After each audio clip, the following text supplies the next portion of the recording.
Okay, we have a ball that's launched horizontally off of a cliff at 5 meters per second.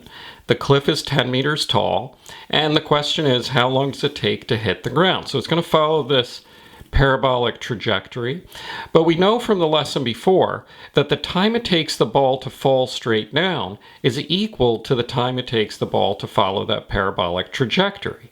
So all we have to do is find the time for a ball to fall straight down. So in the old AP exams, they didn't allow calculators, and they had you use g as 10 meters per second squared instead of 9.8 meters per second squared. So we'll do the same. So we're only going to do this for the vertical direction. So the height of the cliff is 10. The initial velocity in the y direction is 0. It hasn't started to fall yet. So its initial velocity is 0, so that drops out. And then we're going to use 10 for acceleration, and solving for t we get radical 2, which is how they left it back on these older exams. I find this question quite tricky. Basically what's happening is we have a river traveling or flowing, let's say, to the east, and there's a boat trying to cross this river to the north, and they want the boat to land at a point that's directly across from where the boat started. Now you can see that if the boat just drove straight across, that because of the flow of the river, it would end down over here. So we need a boat that's actually going to flow up at an angle. Now, to be able to cancel out the velocity of the river downstream, we need a component this way that cancels out that 5. So we need a 5 kilometer per hour vector that gives us 0 so that the boat goes straight across. So we need to go at this angle. But the problem is they told us that the maximum velocity the boat can travel is 5. So that means that this component at an angle has to be less than 5, and if it's less than 5, it can't cancel out this vector, so the answer is E, it's not possible. So in this problem, we have two vectors, but the vectors have equal magnitude. So it's a little bit hard to see in these diagrams, but the length of this vector and the length of this vector are the same. So they're going to undergo this change where we have this vector here, and we want it to end up like this. Well, if we take that vector and orient it vertically, it's going to get taller. In other words, we're going to get more northward velocity. More of the component is northward. And also, it's ending up more to the west. So we had this component to the east. Now it's 0, so it's more to the west. So what does that mean? It means that we need to have a net change of northwest acceleration to change that velocity to go in the direction that it's pictured right here. This one is a straightforward calculation. So we've got this projectile launched at 200 meters per second at an angle of 30 degrees, and the question is, what's the height reached? So we know that the height is only going to depend on the vertical velocity, but they didn't give us the vertical velocity, they gave us the initial. So we have to use sine theta to find this vertical component. And sine of 30 is 0.5, so that gives us 100. So here we have the initial velocity is 100.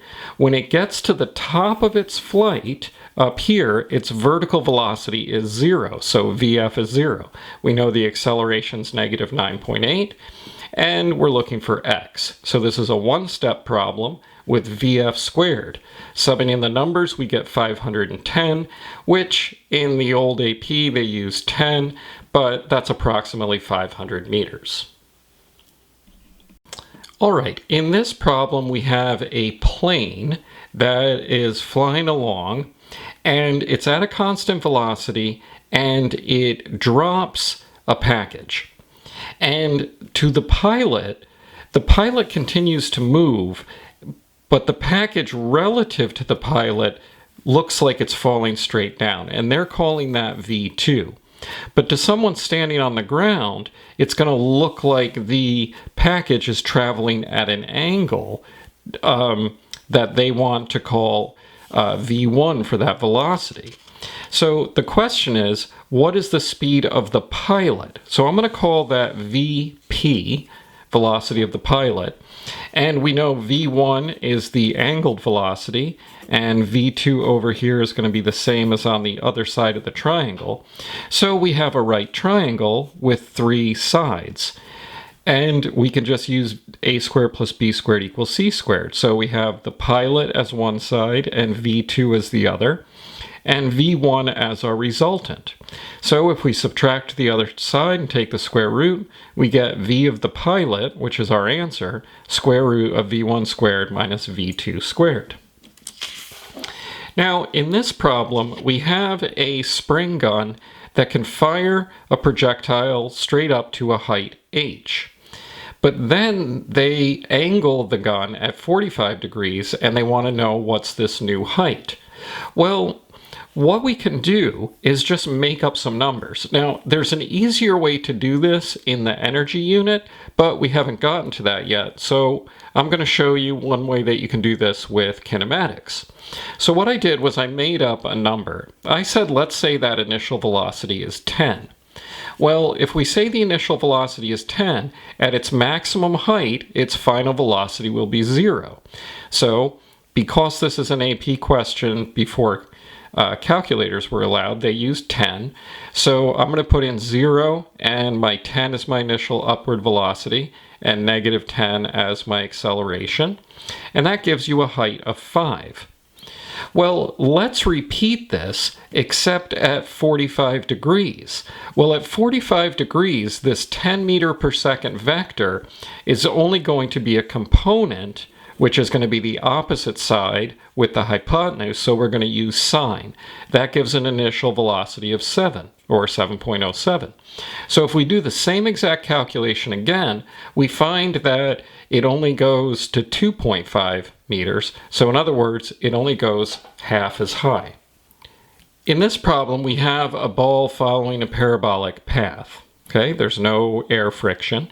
And the question is, at point Q, which is the highest point, which indicates the direction of the acceleration?